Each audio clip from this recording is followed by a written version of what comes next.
Now we'll take you to Littleton, where a house is at the center of a years-long dispute between its owner and the city and how it catches fire. Neighbors think it's no accident because the city wanted the home to be demolished. Now the owner has vanished. The burned-out home is located here off South Windermere Circle. Tonight, the city will talk about what to do next. Our Joel Hillen is live there now. And Joel, this thing about to start.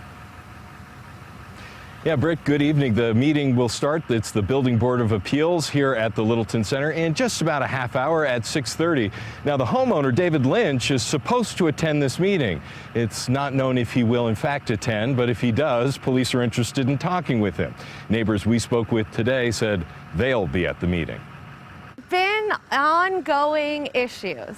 Danielle Hull moved into this quiet Littleton neighborhood about 4 years ago. His house is deteriorating. And it's a huge eyesore. It's not doing anything great for our house.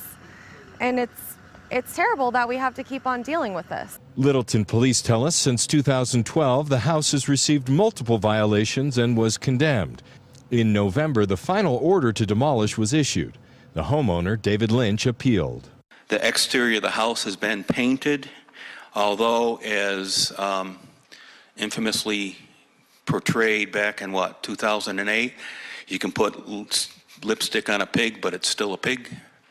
But we did what we could do. And it's very scary. I don't really know what he's capable of. Recent events have left Danielle shaken.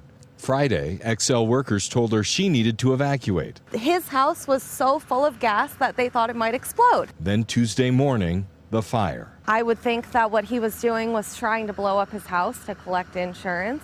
And then when that didn't work and Excel turned off his gas and took the meter, he set the house on fire. Chain link fencing and police tape now surround the property while the investigation into the official cause of this fire is determined. My hope for the future is that this house gets bulldozed and they build a house that is actually livable.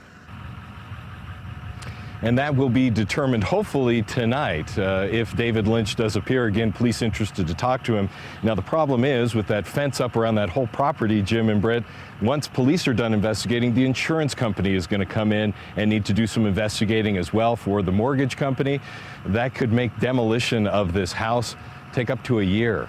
Live in Littleton, Joel Hillen, covering Colorado First.